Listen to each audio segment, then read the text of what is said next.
Greetings, this is Skylar Saunders seeing What's Current.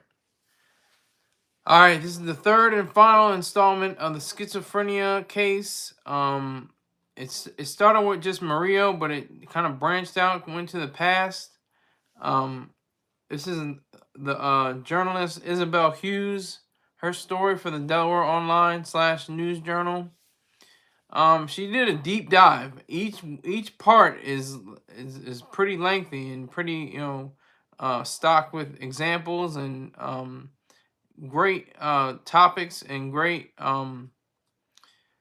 just all around excellent reporting. So I have to definitely give her props. In this installment, it considers an Italian family, the Merendinos. I'm trying to get everybody straight. There's a Caterina Merendino. Her mother was 33 years old the first time she was hospitalized, and it says this is around 1945, at the end of World War II.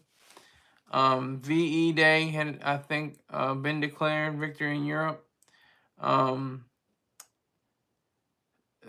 was Merendino's mother, so it was her mother that has struggled her lifelong battle with schizophrenia. And that's when it began. She was pregnant with Merendino in 1954. She had again been, a quote, this is a quote, she had again been hospitalized by the time she learned of the pregnancy and remained at the facility through her daughter's birth. She was discharged not long after. The Merendino's mother was too sick to care for her children. This didn't stop her father from impregnating her once more.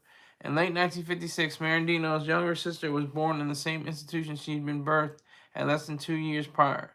Their mother, who lived to 99, never left a psychiatric hospital after that. It's very sad. When you have a situation like that, when you have the inability to escape the institutionalized walls, that's a very sad, very depressing kind of situation. I wouldn't wish that on anybody, because I've been in psychiatric wards. They were cool. I didn't have problems. I didn't have problems with anybody. I didn't, there was no situations I had. It was just like being, I guess, in, a less,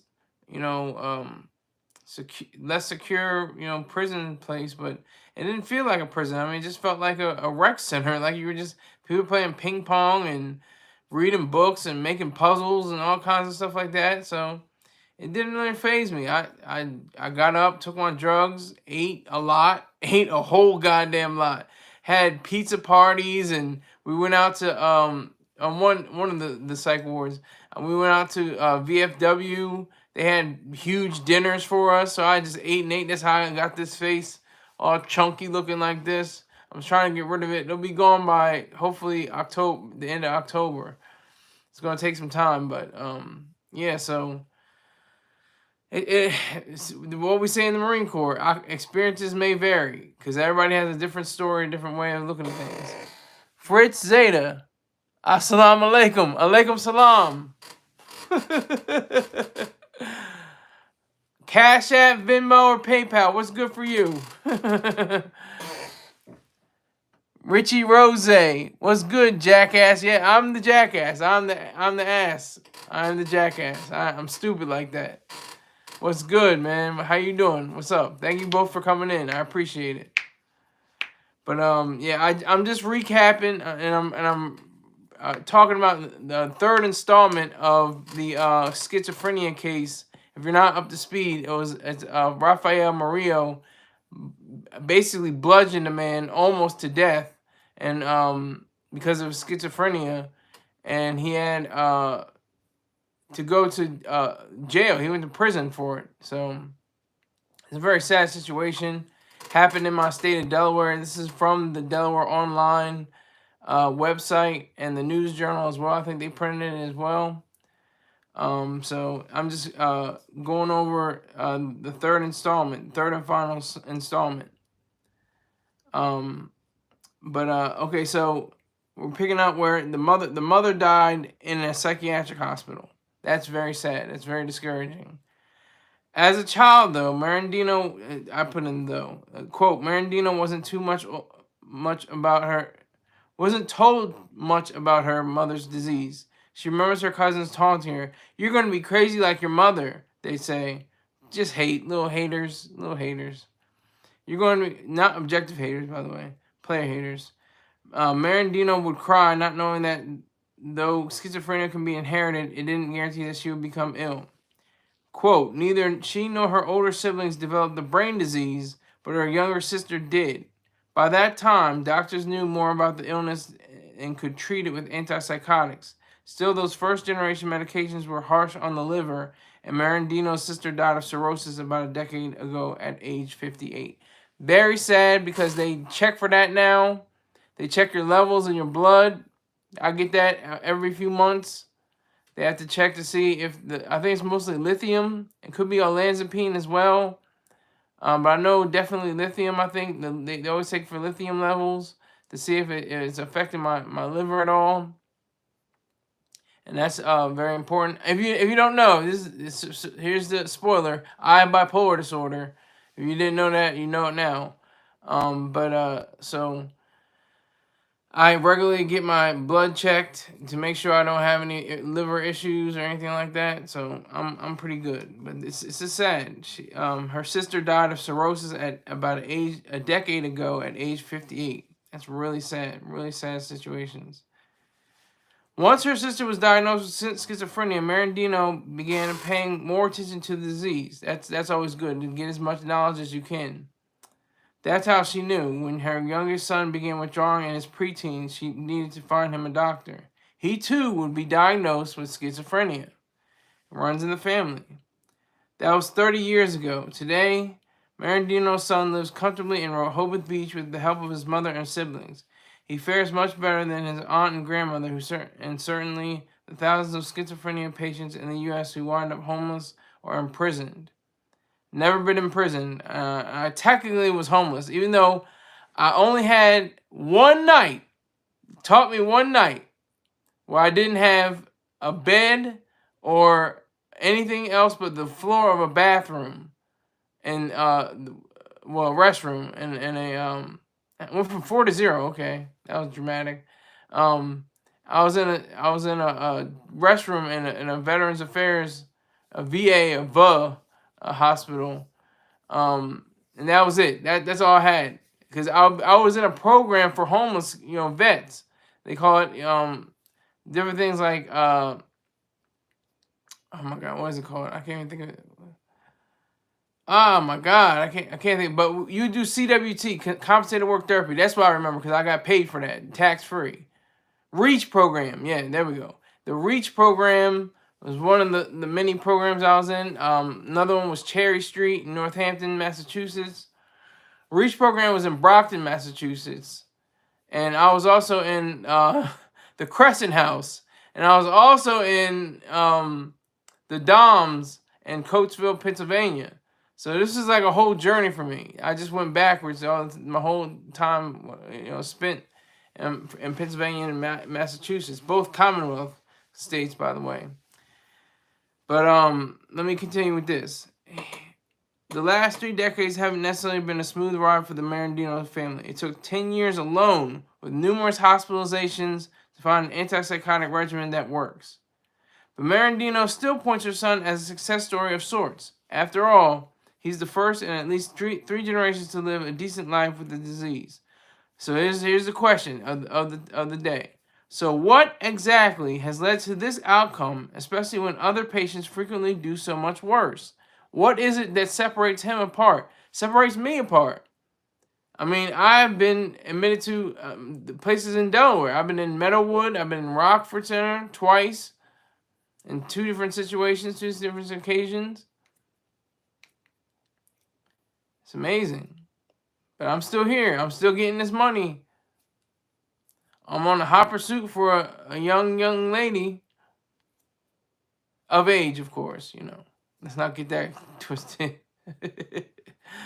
Oh, man. All right, so Merendino believes it's a confluence of factors, including her son's age when the disease manifested, family support, her deep involvement in his care, and a little luck. but she also points to an understanding of the illness and the financial ability to take him to specialists as perhaps the most important drivers, something many patients don't have. Fortunate for me, I was crazy in the Marine Corps. It's by the government, but it's all, this is what we call the question of scholarships. I get paid through the government for my mental disability. And I get Social Security money from my disability. That's the only tax I pay is Medicare. I think it's just Medicare, not Medicaid. Medicare, and I pay that. It just comes out of my check. I don't. It's a weird thing to say you pay your taxes because I don't really quote unquote pay my taxes. It just comes out of your check. It's just like if you work at a job, your income tax, your payroll tax, all that stuff comes just sucked right out of your check. And then they say, "Oh, we didn't pay you enough. Here's some money back. You gave us too much money. Here's some money back." That's when you get your tax returns. Anybody remember tax returns? That's what those are. All right, so back to the topic. Quote, it takes a lot of patience, a lot of love, and I think what helps is he has a family who cares for him and takes him to all his appointments, said 69-year-old Merendino, her Italian accent still thick even after decades of living in Delaware. That means I'm so scared for when I pass away. What if he doesn't have the exact care that I have set up for him right now? For me, I'm going to take the drugs. Even if something horrible happened with my father or something like that, because he's my main caregiver, I'm still going to take the drugs. I'm not going to stop that, because they really keep me away from being institutionalized, and I witnessed it, and like I said, it's all wins. Everything is a win for me. I'm a born winner. I was nominated best all around male in my high school class. That's how they figured me. I was best employee of the quarter, and when I worked for Starbucks at the HMS host. So I'm that guy for real. Like I'm just that guy. That's my ego speaking. Definitely, without regard. So yeah. So if something were to happen to my main caregiver and my main idol, my dad, if something were to happen to him, I'll still still be on the regimen. I'll still be on the right path.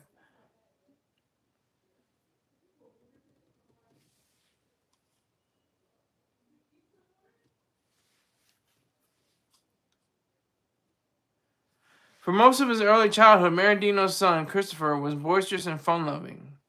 A talented baseball player, he quickly advanced from T-ball to Little League's minor division, then to its A major league. He was a good student, enjoyed school, earning A's and B's in all his classes. Sounded like me, right?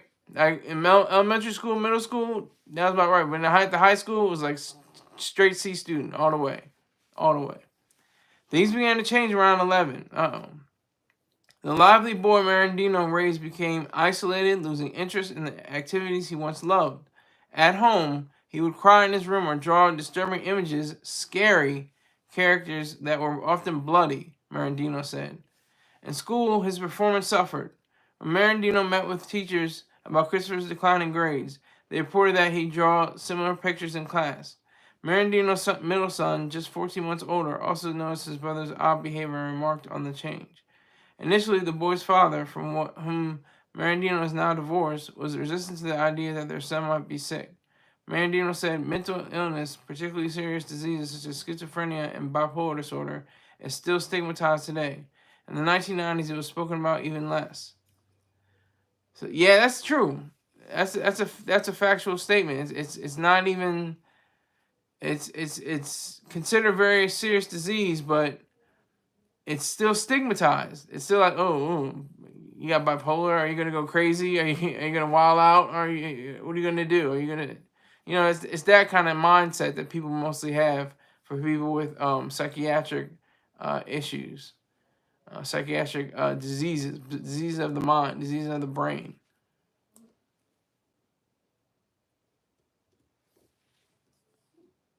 But their son only got worse as the months progressed, culminating in a refusal to bathe because he saw scorpions in the water. Soon he'd been admitted to Meadowood Behavioral Health Hospital,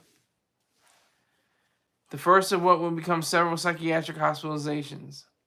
I remember a mammy, and I'm an atheist. Right?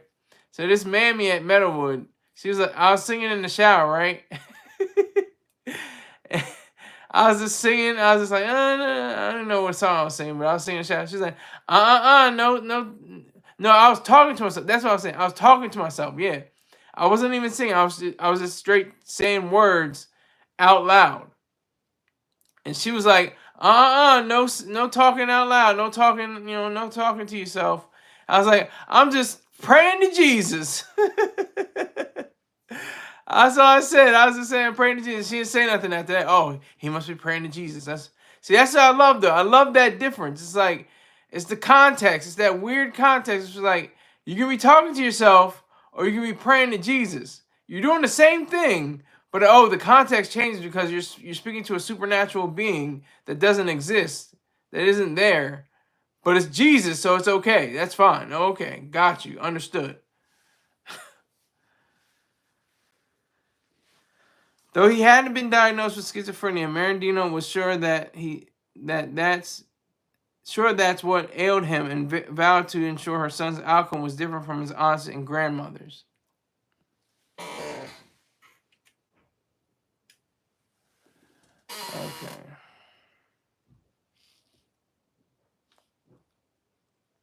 She began researching the disease extensively and learned that Johns Hopkins medicine had long been at the forefront of psychiatric research and treatment. Today it has a world-renowned schizophrenia center. Within months, Merendino had taken her son to Baltimore for evaluation and treatment. While his care was later transferred to Children's Hospital of Philadelphia, Merendino believed his early diagnosis put him at a significant advantage. Schizophrenia in children and adolescents is rare, with studies showing that fewer than 1 in 10,000 people, or less than 1%, developed it before age 12. The prevalence increased to about 23 per 10,000, about 23%, and teens ages 13 to 18. So when you get a little older, that's when the signs start surfacing. The average age of onset, however, tends to be late teens to early 20s for men and late 20s to early 30s for women. Without her family history of schizophrenia, Merendino doesn't know if doctors would have identified it as quickly as they did. See, I have history of my family, my grandmother, my father, my sister, we all have been in psychiatric wards or hospitalized in some way or fashion. But it's all in how you look at it. Like I said, I was in a psychiatric ward on the and I got 25 racks.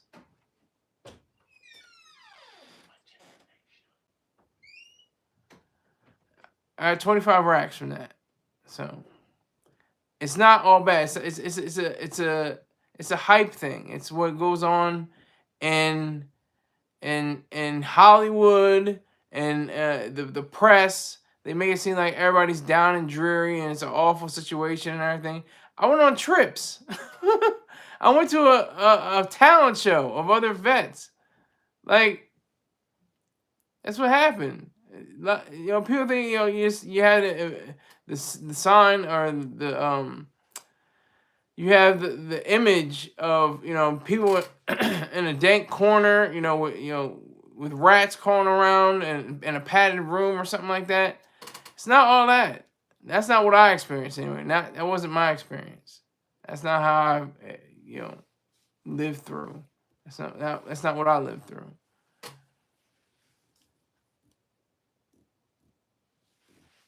This meant not only did her son receive a diagnosis sooner than most, for many patients, it can take years before doctors identify the illness, during which it usually worsens, but doctors could also start him on antipsychotics. Yeah, antipsychotics definitely work. They definitely help.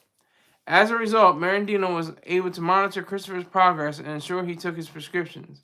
By the time he turned 18, when parents or caregivers generally lose the ability to act as a representative and access medical records under HIPAA, I forget what HIPAA. Let me see what HIPAA stands for. It's like these laws. It's like these medical measures that they take so they protect your information. Health Insurance Portability and Accountability Act. That's what HIPAA stands for. All right? So there. Privacy laws, and she had become just as much a part of his medical team as she was his mother. In large part, Merendino attributes her son's success to this. It took into his 20s to find the right combination of medications to fully stabilize him, and this only became after she pushed for genetic testing to determine what antipsychotic he would best respond to. That didn't happen with me. I mean, I don't know for, on my side it didn't happen, but it may happen for the doctors. Quote, she knows other parents aren't as lucky or able to play such an intensive role in their adult children's care. That's what gets me upset because that's one of the places where the system fails, Merendino said recently from her Rehoboth Beach home. HIPAA makes it hard for the family to get information and talk to the doctors, and if patients are not taking their medication and doing erratic things, that's when they become dangerous. HIPAA constraints hinder family help. One day later, and 100 miles north of Merendino, Rafael Murillo's mother sat on the love seat in her small Edgemore apartment, her son's favorite cat leaping agilely onto a nearby couch. Before her now 30-year-old son got sick in 2016, she knew something about schizophrenia. She knew nothing about schizophrenia. She immigrated from Mexico several decades ago and said mental health is highly stigmatized in the culture. Her daughters, both several years younger than Murillo, echoed this. Juana, I said Wanta last time, I thought it was Wanta. It's Juana, Juna, whom Delaware Online, the news journal, is identifying only by her first name because she fears the stigma surrounding schizophrenia and her son's recent criminal charges will impact her eligibility as a renter, have been frustrated when Murillo suffered his first acute psychotic episode in 2017 at age 23. So he was 23 when he experienced his first psychotic episode. And this was back in 2017. She had to understand that she knew. She said her son's gonna hurt somebody. She knew if he was gonna come at her with a bat, if he was gonna say something against her and assault her daughters, his own sister, then he's gonna hurt somebody with impunity. At the time, she didn't know he was ill and thought he was exaggerating when he said she was dead. When Juana realized her firmly believed the delusion, she called the police. Murillo was hospitalized that day, but he and his mother received few answers. He might suffer from bipolar disorder, doctors said, though the episode could have also been brought on by drug use, they opined. Murillo frequently smoked marijuana to self-medicate, his sister said, and periodically used harder drugs. Despite continuing to deteriorate as the years wore on, it wasn't until late 2019, almost 3 years after his first psychotic episode, that he received a schizophrenia diagnosis. By then, he'd been hospitalized numerous additional times. A pattern of violence was also beginning to emerge during episodes. While Murillo often included his mother in medical appointments and allowed her to speak to doctors, medical personnel coordinated all care through him, given he was over 18. But this could be frustrating, Juana said, as she noticed things he did not. Both she and Murillo's sister said they could usually spot a pattern of increasingly aggressive and bizarre behavior in the weeks and months before an acute psychotic episode. By the time Murillo experienced his worst bout of psychosis in November 2023, when police say he nearly beat a stranger to death at an Edgemore bus stop, Juana had repeatedly called police to request that they hospitalize him. So she was doing everything within her power to prevent what actually occurred. Everything she was trying to say, she was trying to tell the police, look, my son is not well. He's not well. That's what they had to tell me. They had to tell me over and over. Look, you're not well. You need to get a lawyer. You need to get a lawyer. That's all I was saying. I was like, nah, I'm gonna do jobs and here and there, whatever the case may be, for a high school dropout and a Marine veteran. I'm gonna do whatever I can to do that. I'm not gonna take money from the government. Now I was like, it just hit me. I was like, wait a minute.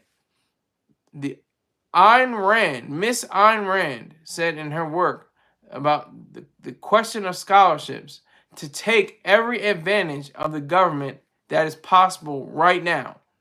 Why? And this may seem like a conundrum or a paradox. It is actually true because you're using your self-interest to better yourself and what exists in today's world. That's what it comes down to. It's you using the powers of the government to say that there shouldn't be these kind of powers of the government. And I'll get to that later when we get to that section. So Mario, however, was often unaware that he was sick.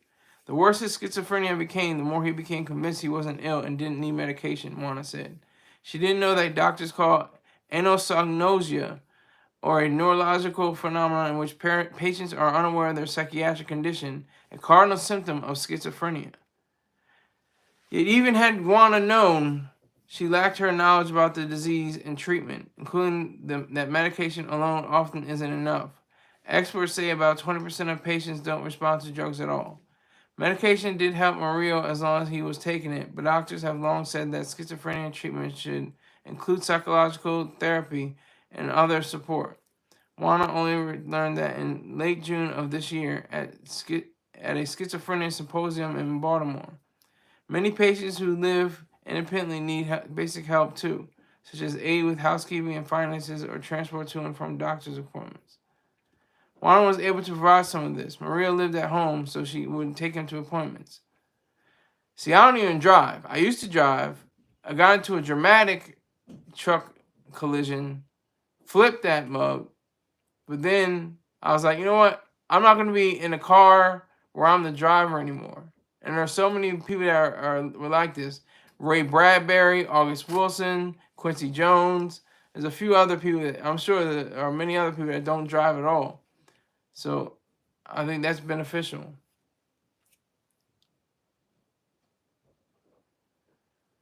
But just as she couldn't force the 5'11", 320-pound man, that's a lot of weight for a 5'11" frame. I'm 5'11", and I'm at like 197 right now. To take his medication, she was also unable to control what doctors or therapy visits he decided to attend. Sometimes she didn't even know he had a visit scheduled. At times, and particularly after the November attack, she felt like a failure, though she was no decision-making power over Mario's medical care. She's always trying to get her son help, driving him to Rockford Center in Meadowwood and the Delaware Psychiatric Center numerous times over the years. Yet in the end, she feels defeated, given the pattern is generally the same. Mario temporarily improves until he inevitably stops taking his medication. Then, as Juana begs him to resume the antipsychotics, his subsequent deterioration is worse and more violent than ever. Here we go. We're getting a little closer. Even if Juana had knowledge about schizophrenia and the experience and support to navigate the healthcare system on her son's behalf, she acknowledges that she wouldn't have had the financial resources to provide Maria with the kind of care Merendino's son had. Growing up, Juana's children always had a roof over their head, but she worked long hours to make ends meet, waitressing for most of their youth. Before that, she worked in a factory. I explained that earlier in a previous post. Today, her eldest daughter is a co-signer on Juana's lease because she doesn't make enough to qualify on her own. Maria's ability to work depends on how acutely ill he is. As children, Mario and his siblings were insured through Medicaid for poor, Medicare for Social Security and the old. Okay, that's the difference, okay? As children, Mario and his siblings were insured through the government provided health care insurance for low-income residents. Juana and Maria are still insured through the program. And let's get that straight. Medicaid, Medicare, the Affordable Care Act, Obamacare, whatever you want to call it, it's all programs that should be stopped. Now, when I say should be stopped, for the people that receive this care, they should get it, but they should be like in the, greatest generation, that like some people like to say, or I like to say the GI generation, the baby boomers, X generation, Generation X, the Generation Y, my generation, Generation Z, maybe Z, but Generation Alpha definitely shouldn't get it at all. There should be a percentage that should be knocked off every year until it's gradually phased out. Medicare, Medicaid, Social Security, all these different programs in the government should be phased out gradually. Gradually. That's why people say, no, not my Social Security. Oh no, they're going to take my Social Security. That's all the money I have. I didn't save up. Oh my God. That's your problem, first of all, that you didn't save up. That's not the problem of the taxpayer. That's not their fault. That's not their issue.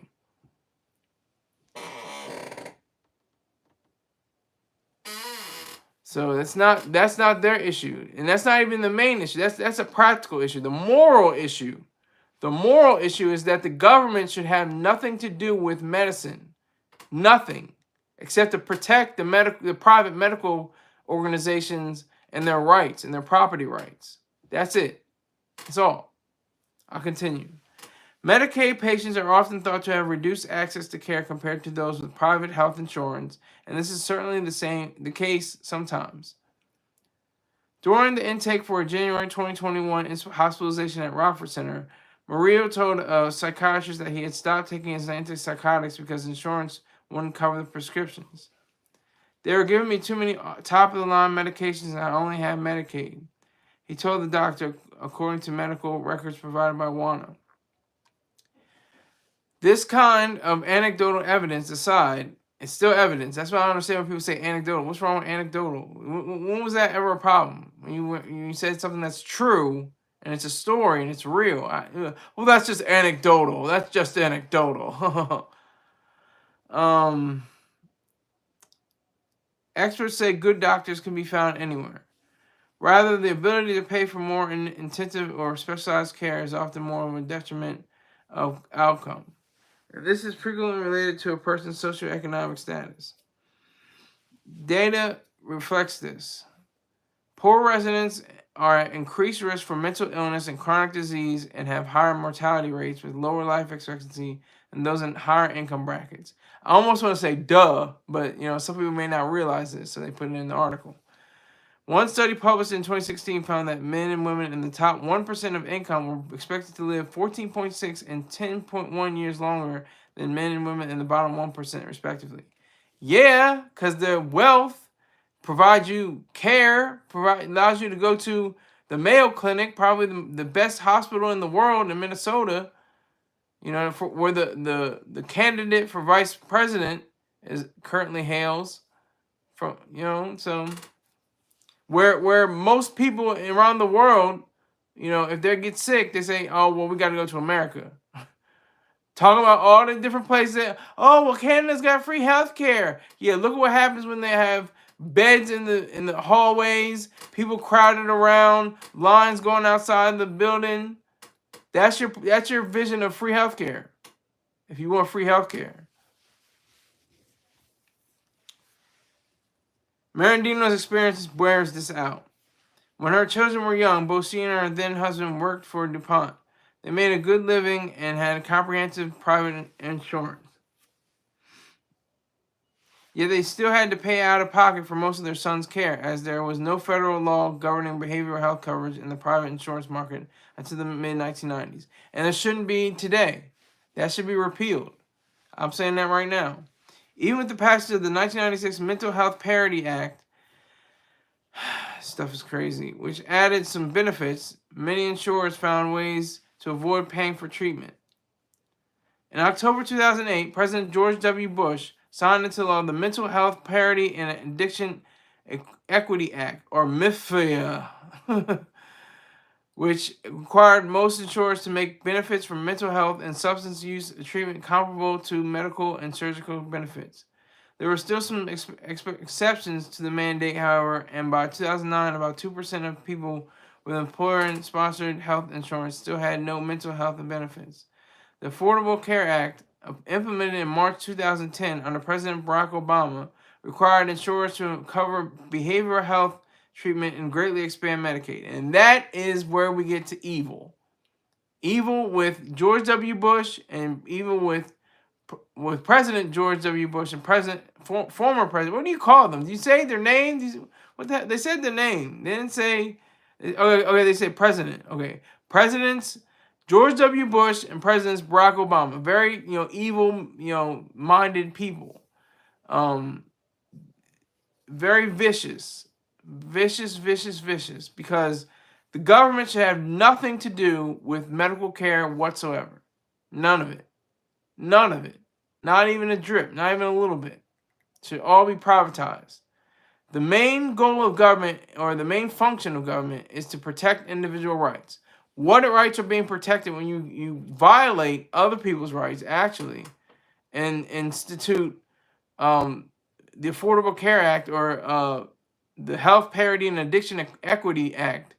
How does that help people that are striving to live their lives? Because they're going to have to pay the taxes anyway. If they work a job or if they have some kind of employment, they're hurting themselves in a sense. It's disgusting. Still, both Medicaid and private health insurance often require prior approval for specialists. Even then, there's no guarantee that kind of care will be covered, fully or at all. Merendino knows this well, saying her son's visits added up quickly. She acknowledged that his outcome likely would have been less favorable if she didn't have the ability to fund this treatment. I'm sure he would never have gotten the care that he had, Merendino said. My heart goes out to people who are low income because they aren't able to give their loved ones the care that they deserve. What happens when patients refuse treatment? One day before Maryland, treatment advocate Laura Pagliano, heard Juana's story. How in the week before Maria's attack, she begged police to forcibly hospitalize and medicate him. A Facebook post popped up on her feed. It was from a friend who lives in Oregon and whose son suffers from affective disorder, similar to schizophrenia. Like Mario, his symptoms are managed when he's medicated, but he has a history of violence when he doesn't take his prescription. The post, shared with Pagliano's 1,200-member Facebook group for parents and caregivers of those suffering from psychotic disorders, was horrible. On a Sunday morning in late January, the friend's 44-year-old son had walked outside their shared home in Springfield, Oregon, and began yelling at a man who was preparing to remove trees from the area after an ice storm. The two had never previously met. As the man walked into the street to learn what the son was yelling about, the son pulled out a knife and stabbed the man 9 times, ABC News affiliate KAZI reported.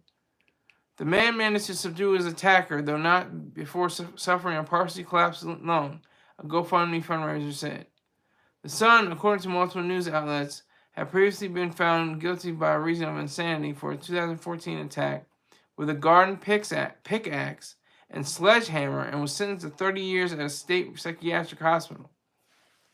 So that's serious, right? Like, if there's signs, I never had signs for violence or anything like that. But, if there's signs of that, take them seriously. It reminds me of what just happened, at the Trump rally in Butler, Pennsylvania. They're telling him there's a guy on the roof. Like, he's over here. Do you not see him? Do you care? Are you doing this on purpose? What's happening? Like, you see the signs, and then he was shot. He was shot in the ear, but it could have been much worse. Could have been terrible. The man managed to subdue his attacker, though not before suffering a partial collapse lung, a GoFundMe fundraiser said. The son, according to multiple news outlets, had previously been found... Okay, I said that right. Psychiatric hospital. Okay, treatment helped, however, and he was released in March 2017. So, he was released. Is he going to do it again? Who knows?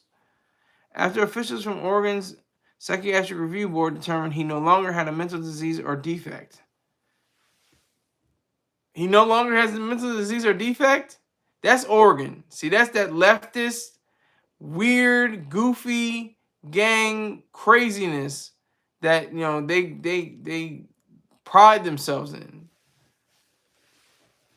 At the time of the January attack, he was no longer taking his medication.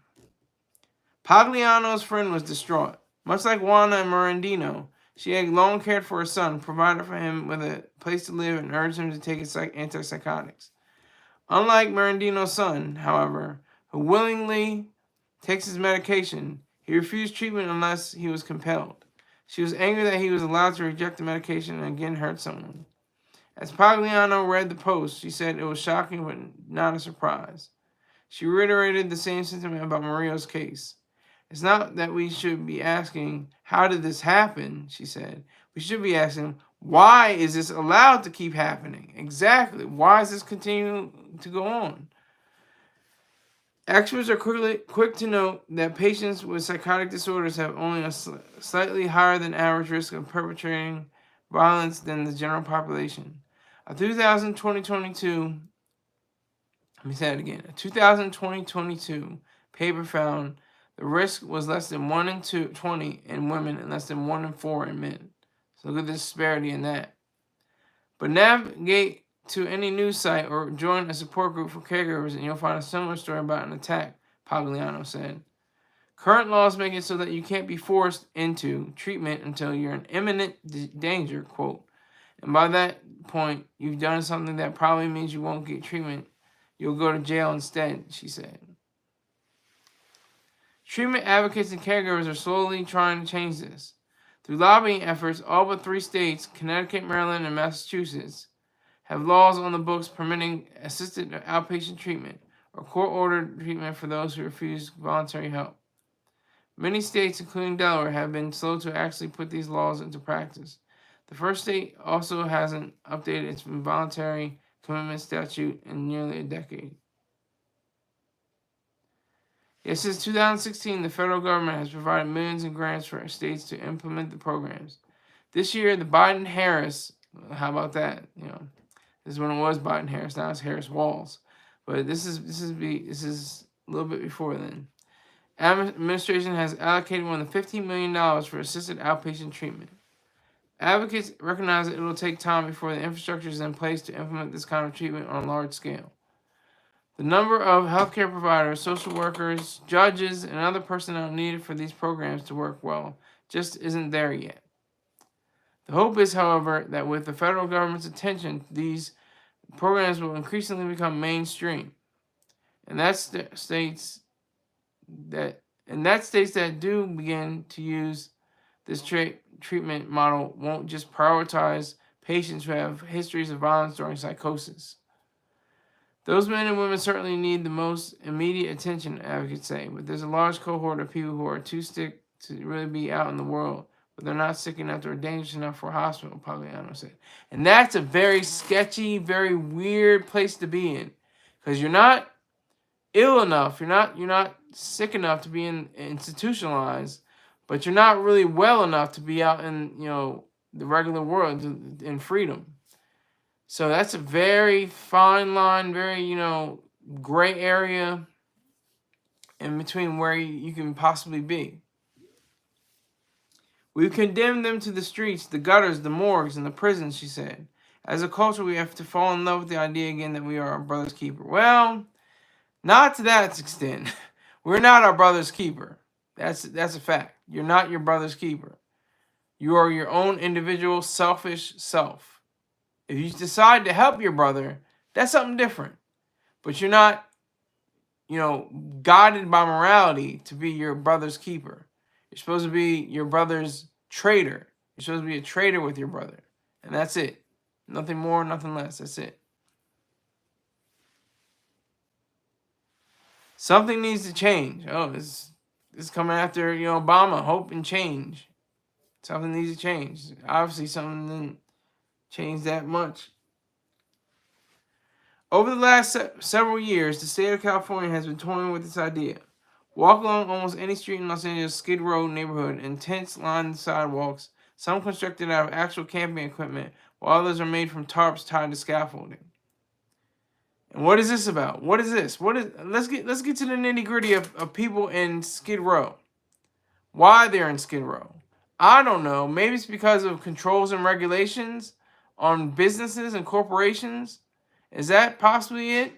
and there's a multitude of different laws prohibiting employers from hiring, and there's OSHA, and there's all these different government programs, and the tax. If there was no income tax, federal, state, city, or otherwise, there would be virtually no poor people. There would be virtually no people living in Skid Row, because everybody would have some kind of position to make pencils, for God's sakes. They could make pens, for God's sakes. God damn, we can make mugs for people. I mean, that's as simple as that. Just get rid of all the income taxes, state, federal, and city, and otherwise. That's all you have to do. That's all you have to do. Get rid of all that. Implement the the use of drugs and prostitution across the board. Legalize it. Crack down on sex trafficking. Make prostitution legal. Make drugs legal. Make it so the manufacture, production, and sale is all not taxed. Only the consumption be taxed. We'll see how many poor people there will be. See how many Skid Rows there would be. We'll just see how many. A few roads are clean, with residents careful to ensure trash doesn't clog the pavement. Yet on many other streets, those who live in the 50-block neighborhood step around human waste, syringes, and other litter to reach their makeshift shelters. This is an ugly, disgusting, horrific reality to thousands of people. I'm not saying hundreds, thousands. Thousands of people live in Skid Row.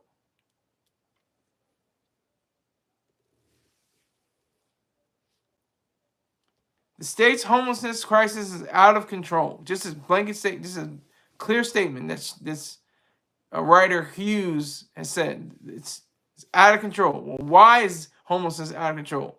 Because it takes you. You have to have a phone number. You have to have a place of residence. How about that?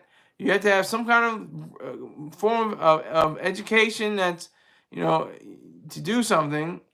When I shoveled shit in Pennsylvania, I didn't need a degree or anything like that. It's a fact. When I used one of those Home Depot trucks to haul stuff, it was all under the table. And I hate that phrase, under the table. What's above the table? Why can't it all be above the table? Somebody can do something.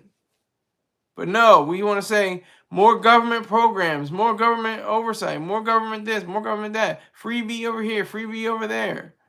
Yeah, for now, but not in the future. All that has to change. In 2022, more than half of all homeless people in the United States resided in California. More than half. I'm going to read that again. More than half of all homeless people in the United States resided in California, according to the United States Department of Housing and Urban Development, HUD. Los Angeles County, which encompasses the city, had the most unsheltered residents in all of the country. Though the state has poured billions into treatment and social programs, housing, and other services to help those suffering from homelessness, the number only keeps growing. I wonder why. Is it because, I don't know, government intervention? Is that possibly a reason? I'm being very sarcastic right now, but I'm just saying, it's just like disturbing. It's disgusting. It's because the government is sticking its nose where it ought not to stick. That's the reality of it all. That's the truth. So we have to look at that and understand it and be aware of it. Because billions poured in to social programs, housing, and other services. Here's just a sidebar, but it still kind of relates. We're going up on the 20th anniversary next year of Hurricane Katrina and the whole fallout from that. But it's going to be 19 years this year. So, but here's just an example.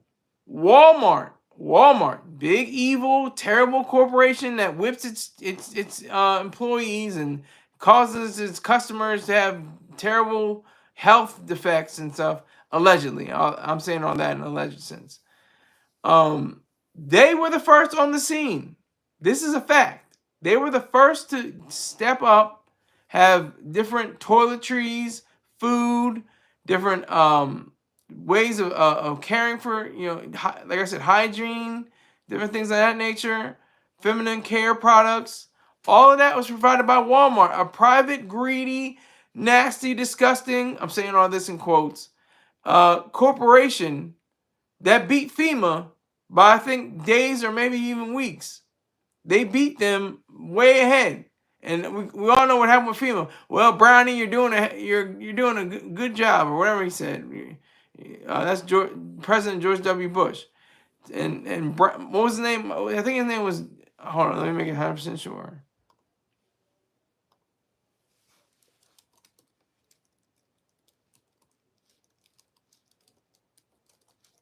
I'm just making sure.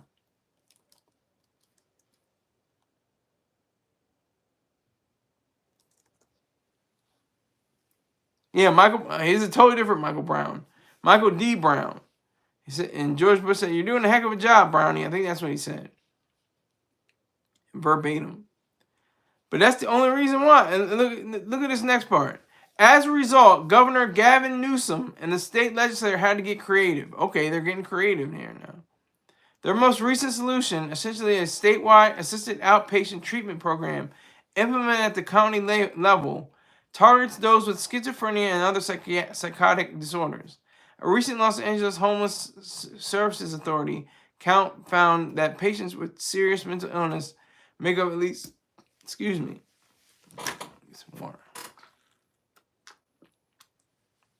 at least 25% of the country's homeless population. I thought it was half. I don't know. Maybe that was a different count. Signed into law in 2022, the Community Assistance Recovery and Empowerment Act, better known as CARE Court, is the first large-scale initiative of its kind in the U.S. Terrible, horrible, no good, very bad thing. It's funded in part by Proposition 1. That's the California. That's when you know they have propositions, which California voters narrowly approved earlier this year out of guilt. They know, oh, well, it's going to take my taxes, but I don't want this to happen to my son or daughter, so I'm going to make sure this isn't, so I'm going to vote for it. The ballot measure authorized nearly $6.4 billion in bonds for treatment beds and housing that could help pay for treatment plans ordered by CARE Court judges. Though the program is still in its infancy, CARE Court allows family members, first responders, mental health professionals, and even roommates to petition a civil court for treatment and services for those suffering from serious mental illness. If a case is accepted and a judge deems the person in need of help, he or she will order a treatment plan, usually lasting between 12 and 24 months, and require county health departments to implement it. The plan can include medication, wellness and recovery support, social services, and housing. The goal, Newsom said last year when making the case for CARE Court and Proposition 1, is to combat what he called California's original sin, or the shutting down of our mental health facilities, he told a California-based Fox News reporter. Deinstitutionalization efforts began in the state in the late 1960s under then Governor, you remember this guy? He's no longer with us, but former President Ronald Reagan, and have long been linked to California's homelessness problem. This is the thing that's disgusting. He did the right thing. He deinstitutionalized it. He was trying to make it free, make it more capitalistic, even though he didn't really have a full understanding of what capitalism means. He tried to make it more free market, at least. He tried to have that understanding there. Quote, we promoted and promised moving away from locked facilities to community-based facilities like this, but we never fulfilled the promise, the governor said. It's about addressing the crises of our time, the issues of mental health, homelessness, and the related issues around crime and quality of life. Soon after the legislation became law, disability rights advocates unsuccessfully sued to block CARE Court. They argue it will become a path toward institutionalization and conservatorship, or a court process by which a person, usually a family member, assumes legal guardianship over an adult or their assets. Hello, Britney Spears. Yet many families whose loved ones suffer from serious mental illness are cautiously optimistic, saying the program is a step toward getting patients help they could benefit from, but often don't recognize that they need. They acknowledge that the care likely won't come from the nation's top providers, given county health departments are the ones to implement the court-ordered plans. But they say any treatment is better than none for someone who refuses care, and for whom the law typically only allows compelled treatment if they're in immediate danger to themselves or others. From her home in Edgemoor, Juana explains these families.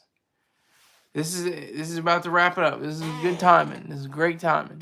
She often cries when she thinks about the November attack, lamenting that the victim and his family are suffering and there's nothing I can do. She also acknowledges that Mario has to pay for what he did, and he's going to. But she reiterates that her son's schizophrenia shouldn't have been able to progress to full-blown psychosis in the first place. Had he been ordered into treatment, she says, the attack might have been prevented. My life is destroyed. His life is destroyed. The victim's life is destroyed. Juana said earlier this year, something needs to change. Well, I've got that change. I've got that change in spades. Get the government the hell out of Medicare, Medicaid, Social Security. Get it out of medical facilities. There should be no government hospitals. There should be no government care. There should be only private care. There should only be private hospitals. That's it. Everybody says, well, wonder, what are they going to pay? They're jacking up the prices for the prescription pills.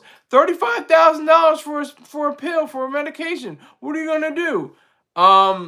First of all, that doesn't happen in a capitalist society. In a capitalist world, there will be enough competition for those people that jack up prices to say, hey, whoa, we're $35,000. There are $350. Something ain't right. We're getting our asses handed to us because we have our drug prices up too high. So that wouldn't happen in a capitalist society because the competition wouldn't allow it. Second, government is terrible when it comes to doing things the right way. I'll give you an example. For the VA, it's well-meaning people. I've noticed both kinds. I know people that are very dedicated. Most of the part, I say 80 to 90% of the people that I encountered when I was institutionalized were very good people. They're about their job. They did their job well. They did whatever they were supposed to do at a fast clip in a very smart way. Can't say that for everybody. I have a very, the experiences may vary. So I can't say all that. 3, like I said before, I'm going to go back again. Without income taxes on federal, state, and city, and otherwise, there will be a much greater amount. And if we get rid of different programs like OSHA, EPA, DEA, FDA, and a whole bunch of other alphabet soup organizations and agencies, we would have a whole lot more money to spend. If there was no tax, no income taxes, there would be much more money to save and be able to do it. And you will be able to do that. That's why we're so jacked up now, is because we don't save money and because we don't know how to properly invest money. And so we get in situations where we're faced with, oh, well, I'm 68 years old. I'm 65 years old. I didn't save up enough money. What do? So I got to go to the government because the government's always been, the main thing to go to. It doesn't work like that, and it shouldn't work like that. So this last line in the story, something needs to change. That's what needs to change. I just gave you 3 examples, 3 bullet points on how it needs to change, and that's facts. Okay, we have finished the 3-part series, and we did it in record time. And now I'm going to switch gears a little bit, and talk about my story on vocal.media. And if you go to vocal.media, that's vocal.media, you can use that to properly navigate through the stories. And if you go to you search for it, Vessel Control Part 2. That's VESSEL space Control, CONTROL, Part 2, PART, and II, because I part 2 because I want to be fancy. But you can read the first Vessel Control. I got a silver. I'm in the Olympics kind of idea. I want gold for now. I want part 2 to be gold. So that's why I'm pushing it right now. It's basically a popularity contest. If I had 1 million views or reads on this story, I would automatically be first place because they want as many people to. It's like, oh my God, it's that popular. That's crazy. We have to do something about that. So I'm definitely trying to make it as widely read and widely known, and I'm using every avenue I can. I'm using X, I'm using Facebook, I'm using what the hell is that called? Hold on, give me a second. I need to see what it's called. It's gonna mess with Threads. That's what it's called. Threads is the site. My mind just but yeah, so I'm using every avenue and platform I can possibly can to get the word out, to let people know what's really happening. So I appreciate you all. I didn't get as many viewers tonight, but it came on and did the thing with the one viewer, 0 viewers, 4 viewers, 0 viewers, 2 viewers, 1 viewer. Like it just goes up. I cannot gauge this thing. I can't gauge it. I don't know when. I came on at 7 o'clock. The most part I had was on July 4th. I had that one of them. I think I had more. I think I had 800 something on it, but I had 773 viewers or views, whatever the case may be. And that was beneficial. Like right now, it went up. It was 0. Now it's up to 1. It's about to go to 0 again. But I'm going to go out on 1 and 5 likes. So thank you very much for tuning in. I will see you later. Take care.